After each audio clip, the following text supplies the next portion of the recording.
사랑하는 성도 여러분, 오늘 함께 나누실 말씀은 열왕기상 20장입니다. 열왕기상 20장 31절에서 34절 그리고 42절, 43절입니다. 열왕기상 20장 31절에서 34절 그리고 42절과 43절을 같이 읽겠습니다. 31절입니다.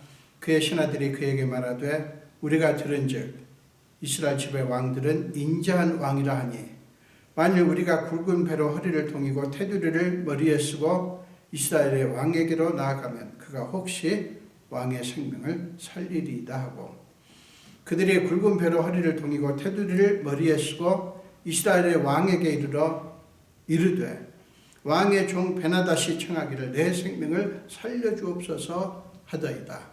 아합이 이르되 그가 아직도 살아있느냐? 그는 내 형제이니라. 그 사람들이 좋은 징조를 여기고 그 말을 얼른 받아 대답하여 이르되 베나닷은 왕의 형제니이다. 왕이 이르되 너희는 가서 그를 인도하여 오라. 베나닷이 이에 왕에게 나오니 왕이 그를 병거에 올린지라. 베나닷이 왕께 아뢰되 내 아버지께서 당신의 아버지에게서 빼앗은 모든 성읍을 내가 돌려보내리이다. 또 내 아버지께서 사마리아에서 만든 것 같이 당신도 다메섹에서 당신을 위하여 거리를 만드소서. 아합이 이르되 내가 이 조약으로 인해 당신을 놓으리라 하고 이에 더불어 조약을 맺고 그를 놓았더라. 아멘. 한번 기도하겠습니다. 예수님, 부족한 종이 주님께서 말씀을 선포하라고 명하시기에 순종하고 말씀을 들고 섰습니다. 성령님이시여 제게 임하사 종의 입술을 성령의 불로 정결케 하시고 하나님의 말씀이 온전히 선포되게 하여 주시옵소서. 감사드리고 예수님 이름으로 기도합니다. 아멘. 오늘 함께 봉독하신 말씀으로 본성의 욕구를 이기는 길이라고 하는 제목으로 함께 은혜를 나누겠습니다. 본문은 인간의 본성이 얼마나 쉽게 하나님의 뜻을 거스를 수 있는가를 보여주는 말씀이에요. 오늘 본문이 그 실제적인 예를 우리에게 보여줍니다. 여러분, 우리가 인간의 본성을 얘기할 때 가장 핵심적인 요소가 뭐냐면 모든 사람들은 모든 것에 대한 통제 권한을 자신이 갖고 싶어 한다는 거예요. 이게 뭡니까? 모든 것을 자기 자신이 통제하고 싶은 권한. 그러니까 자기 마음대로 하고 싶은 권한을 갖고 싶어 하는 거예요. 그래서 그리스도인들도 어떤 일을 하려고 할 때 좀처럼 하나님의 뜻을 잘 묻지 않습니다. 특별히 선한 일을 하려고 할 때 그렇고요. 또 자기가 꼭 원하는 것을 얻고 싶을 때 잘 하나님의 뜻을 묻지 않습니다. 왜 묻지 않겠어요? 선한 일이니까, 좋은 일이니까 당연히 하나님의 뜻일 거라고 단정을 하기 때문이고요. 또 후자는 자기가 원하는 것을 꼭 원하는 것, 정말 간절히 원하는데 그것을 하나님이 반대하실까 봐 겁이 나서 두려워서 그러는 거예요. 묻지 않는 거예요. 여러분, 특히 선한 일, 좋은 일을 하려고 할 때 문제가 되는 경우가 참 많습니다. 물론 여러분, 선한 일이 하나님의 뜻인 경우가 참 많죠. 그러나 여러분, 심지어는 선하고 아름답고 좋은 일일 때조차도 누가 봐도 이건 정말 교회를 위한 일이고 하나님을 위한 일이고 지난번에도 그렇게 했고 작년에도 과거에도 그런 일이 있었고 그러니 하나님의 뜻이라고 생각을 하고, 그렇기 때문에 그럴 때는 어떻습니까? 하나님의 뜻을 잘 묻지 않습니다. 하나님의 뜻이 똑같이 어떤 아주 고착된 그런 어떤 기준으로 단정할 수 있는 게 아닌데 우리는 그런 경우가 있다는 거예요. 그래서 우리는 모든 경우에 하나님의 뜻을 주목하고 끊임없이 하나님께 나아가서 간구를 해야 되는 거예요. 그런데 우리의 본성은 그것을 쉽게 건너뜁니다. 여러분, 사무엘하서 좀 예를 하나 들어보겠는데요. 사무엘하서 7장 1절부터 13절 말씀을 보면 다윗이 하나님의 성전을 건축하고 싶은 소원을 품습니다. 그리고 그것을 나단 선지자에게 표현을 하는 장면이 거기 사무엘하서 7장에 나오는데요. 나단 선지자는 왕의 말을 듣고 여호와께서 왕과 함께 계시니 마음에 있는 모든 것을 행하소서라고 대답을 합니다. 근데 그날 밤에 하나님이 나단에게 나타나셔서 하나님의 뜻을, 아니 다윗의 뜻을 받아들이지 않겠다고 하는 하나님의 뜻을 전합니다. 다윗의 뜻을 받아들이지 않으시겠대요. 대신 그의 아들 솔로몬이죠. 그의 아들이 하나님의 성전을 지을 것이라고 말씀을 합니다. 여러분 생각해 보세요. 하나님의 전을 건축하고자 하는 다윗의 마음이 얼마나 선하고 아름답습니까? 그러나 하나님의 뜻은 다른 데 있었던 것입니다. 여러분, 선한 일이고 교회를 위한 일이라고 믿고 그러므로 이것은 당연히 하나님의 뜻일 거야 라고 단정하는 것은 굉장히 위험합니다. 매우 위험합니다. 그런데 그렇게 단정을 하지 않기가 굉장히 어렵다는 사실이에요. 그렇게 단정을 하지 않기가 쉽지 않아요. 어렵습니다. 여러분, 다윗 왕도 그렇고요. 나단 선지자도 하나님의 성전을 건축하는 일은 당연히 하나님의 뜻이라고 믿었어요. 이런 경우가 여러분 얼마나 많은지 아십니까? 여러분, 우리의 본성 속에는 심지어는 하나님의 뜻을 생각할 때조차도 우리 마음대로 단정을 하고 싶은 그런 욕구가 있어요. 그런 심리가 있어요. 그래서 하나님의 뜻을 찾지 않으려고 하는 그런 심리가 우리 속에 있습니다. 하나님의 뜻을 생각할 때조차도, 그럴 때 우리가 근거로 삼는 게 뭐예요? 지난번에도 그렇게 하나님께서 허락하셨고, 전에도 그랬고, 다른 교회의 경우도 그렇고, 뭐 이런 그 근거들을 우리가 얘기를 합니다. 자, 오늘 본문은 그 후자의 경우를 좀 보여주는 건데요. 하나님의 뜻을 찾고 싶지 않은 심리. 그러니까 자기 마음대로 하고 싶어 하는 심리가 우리 본성 속에 있는데 지금 본문은 그 후자를 보여주는 그런 말씀이에요. 오늘 말씀의 배경은 이스라엘과 아람의 전쟁입니다. 아람 왕 베나닷이 2번에 걸쳐 이스라엘을 공격했는데 2번 다 패합니다. 특히 2번째 전쟁에서 아람은 이스라엘에게 대패합니다. 자, 열왕기상 20장 29절 30절은 이것을 이 사실을 이렇게 증언합니다.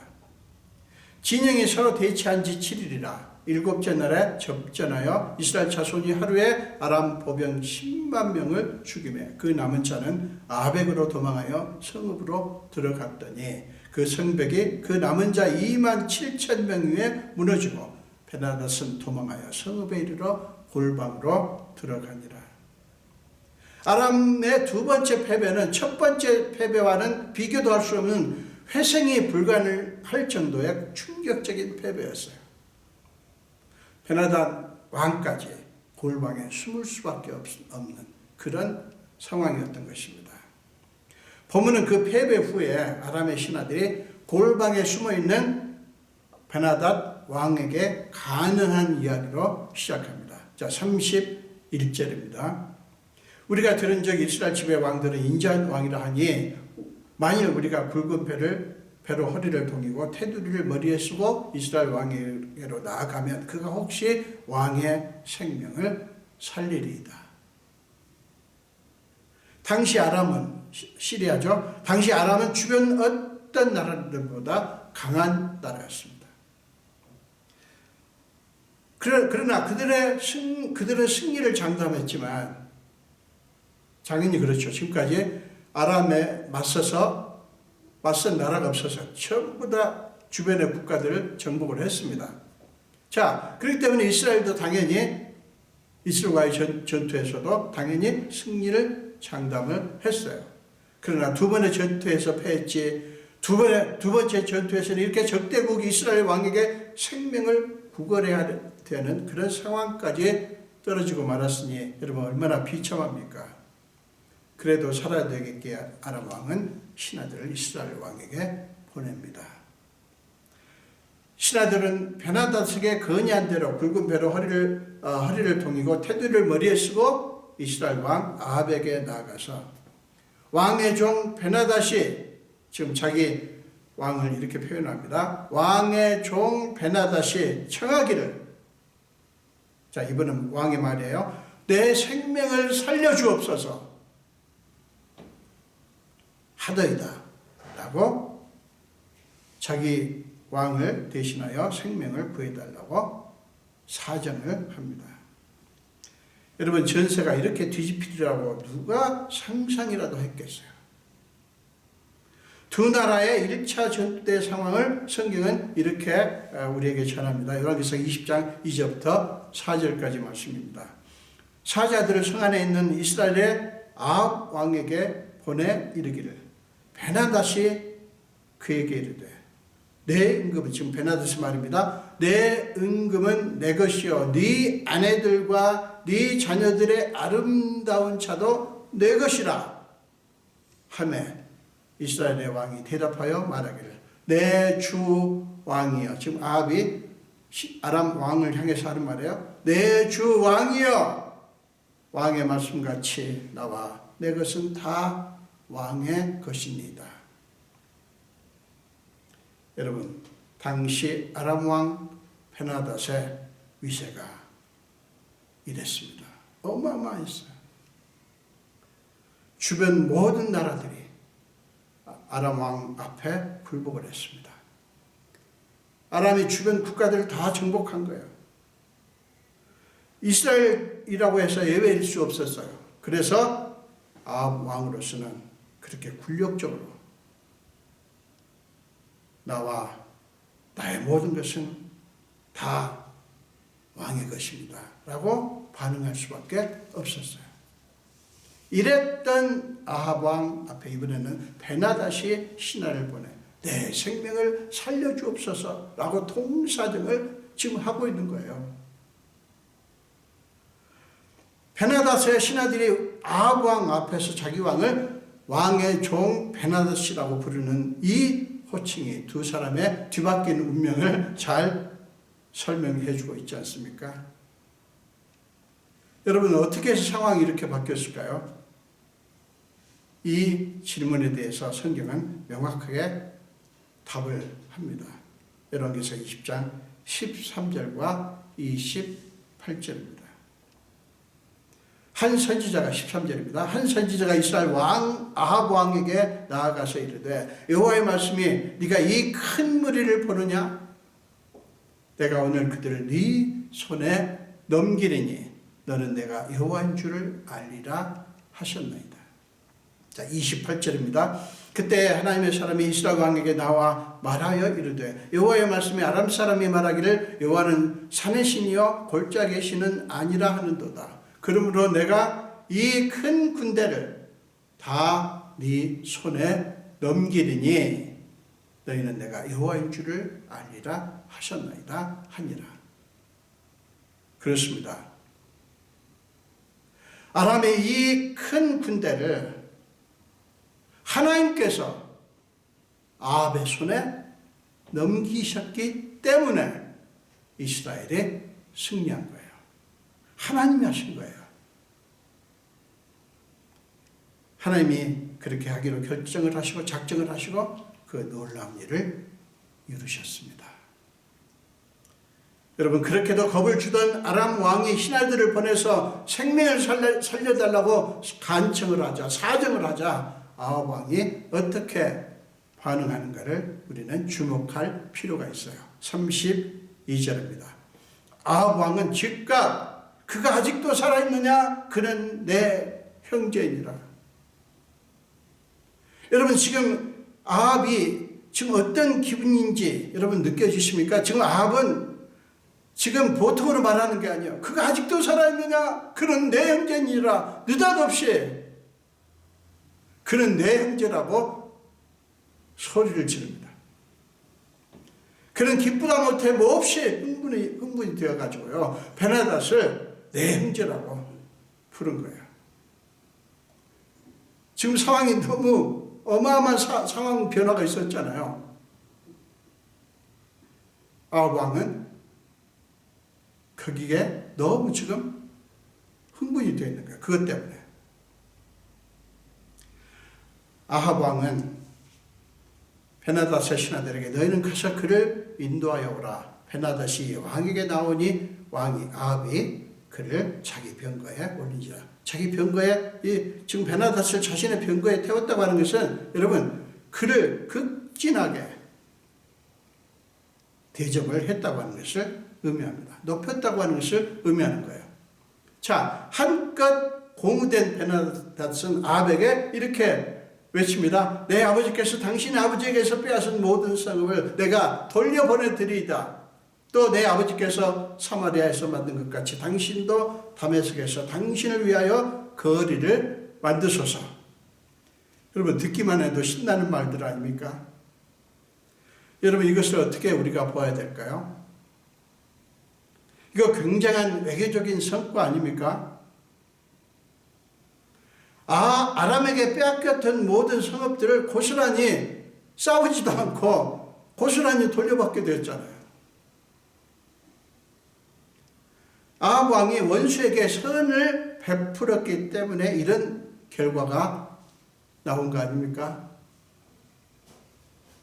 게다가 아람 왕은 아람의 수도 다메섹에 아합을 위한 거리를 만들라는 그런 제안까지 합니다. 여러분, 그러니 그 말을 들은 아합이 얼마나 지금 흥분이 되어 있겠어요. 얼마나 좋겠어요. 전혀 힘들이지 않고 두 번의 전쟁에서 승리했지. 베나닷이 스스로 찾아와서 과거에 빼앗겼던 성읍까지 돌려준다고 하지. 아람의 수도에 자기를 위해서 거리까지 만들어준다고 하지. 아합은 흥분하지 않을 수가 없었을 것입니다. 그래야 아합은 그와 조약을 맺고 베나닷을 놓아줍니다. 여러분, 아합의 이 행동에 대해서 여러분은 어떻게 생각하십니까? 원수도 사랑하고 은혜를 베푸는 건 당연한 거 아닐까요? 게다가 과거에 아람이 빼앗았던 모든 성읍들을 이스라엘 왕이 조건부로 요구한 것도 아닌데, 내가 당신 목숨을 살려줄 테니 이렇게 하시오 라고 요구한 것도 아닌데 아람 왕이 스스로 돌려주겠다고 하지를 않나. 게다가 화친의 상징으로 자기 나라 수도에 아합의 이름을 딴 거리까지 만들자고 하는데, 여러분, 그걸 받아들이지 않을 이유가 있을까요? 그렇지 않습니까? 그런데 여러분, 본문은 우리가 마땅하게 여기는 것과 전혀 다른 결말을 말씀합니다. 우리가 당연하게 생각하는 것과 전혀 다른 그런 결말을 보여주는 거예요. 42절, 43절입니다. 그가 왕께 아뢰되, 선지자입니다. 아합왕이에요. 왕께 아뢰되, 여호와의 말씀이 내가 멸하기로 작정한 사람을 네 손으로 놓았은즉 네 목숨은 그의 목숨을 대신하고 네 백성은 그의 백성을 대신하리라 하셨나이다. 이스라엘 왕이 근심하고 답답하여 그의 왕국으로 돌아가려고 사마리아에 이르니라.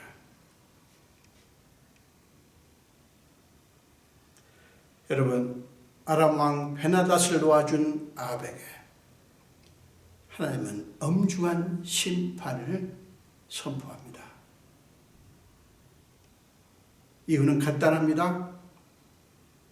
하나님이 멸하기로 작정한 사람을 아합이 자기 마음대로 놓아준 거예요. 여러분, 이 이야기를 듣는 여러분, 이게 이해가 됩니까? 납득이 되십니까? 그러나 이렇게 하신 분이 하나님이시니 어떡합니까?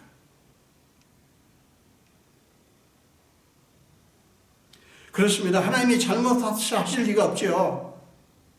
그렇다면 이게 뭘 말하는 것일까요? 솔직히 우리는 아합의 행위에 쉽게 동의가 됩니다. 안 그렇습니까? 그래서 그를 심판하신다고 하는 하나님의 말씀을 정말 이해할 수가 없어요. 왜 하나님은 내가 멸하기로 작정한 자를 네가 놓아주었다고 말씀했을까요? 지금 아람 왕을 베나닷을 지금 어떻게 지칭합니까? 하나님은 내가 멸하기로 작정한 자라는 거예요.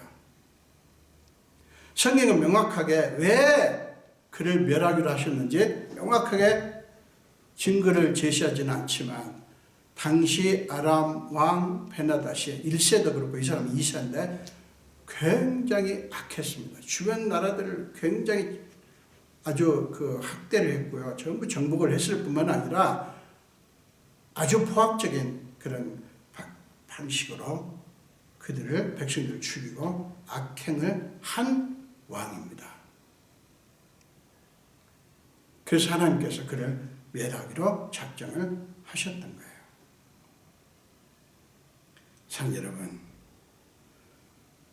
우리는 그럼에도 불구하고 이 말씀이 이해가 되지 않지만 거기에서 우리는 중요한 메시지를 우리는 받아야 합니다.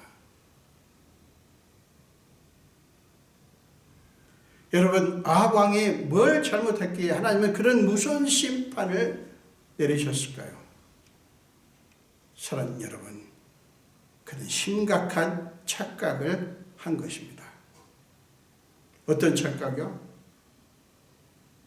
아람과의 두 번의 전쟁에서의 승리를 자신의 공로라고 착각을 한 거예요. 그러기가 쉽죠. 그는 우쭐해가지고요.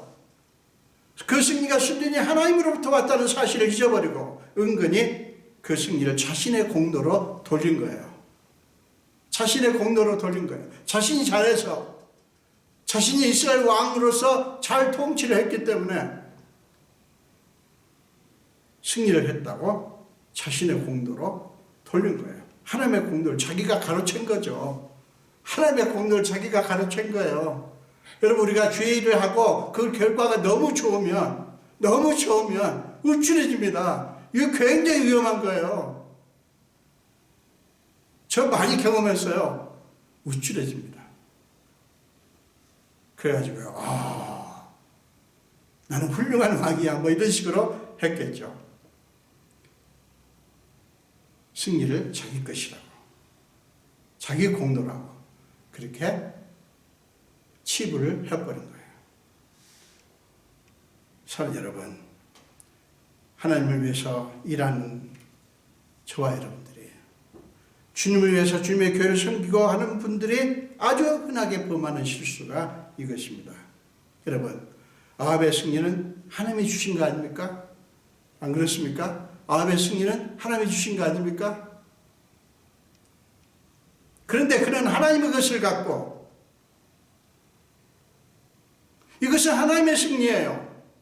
하나님의 것을 갖고 하나님이 멸하기로 한 사람에게 인심을 쓴 거예요. 말하자면 이게 뭡니까? 자신의 의를 드러내기 위해서 하나님의 마음, 하나님의 뜻을 무시해버린 거예요. 여러분, 너무나 많은 그리스도인들이 아합처럼 쉽게 공로의식에 빠집니다. 여러분 참으로 안타까운 게 뭔지 아십니까? 여러분 잘 들으십시오. 참으로 안타까운 것이 공로의식이 어디서부터 나오냐면 너무나 뿌듯해하는 거예요. 너무나 만족스러워하는 거예요. 이 공로의식이 신앙생활에 얼마나 치명적인 해를 끼치는가에 대해서 관심이 없고요. 주의를 기울이지 않는 그리스도인들이 너무나 많다는 사실이에요. 공로의식. 얼마나 이것이 신앙생활에 치명적인 해를 끼치는가. 이거를 여러분 두렵고 떨리는 마음으로 관심을 갖고 주의를 해야 됩니다. 사랑하는 여러분, 주님을 위해서 많은 일들을 하는 것 참으로 귀한 것입니다. 여러분, 주님을 위해서 섬기고 열심으로 시간과 물질과 재능과 열정을 들여서 섬기는 거 귀한 일이에요. 열심히 하십시오. 그런데 여러분, 거기서 바로 그 지점에서 그 공로의식이 싹 튼다고 하는 사실을 가슴판에 깊이 새길 필요가 있어요. 일하는 것보다, 사랑하는 여러분, 일하는 것보다 훨씬 더 중요한 거, 일하지 말자는 게 아니에요. 절대로 오해하지 마세요. 일하는 것보다 훨씬 중요한 거, 훨씬 더 긴급한 게 있다는 사실을 잊지 마십시오.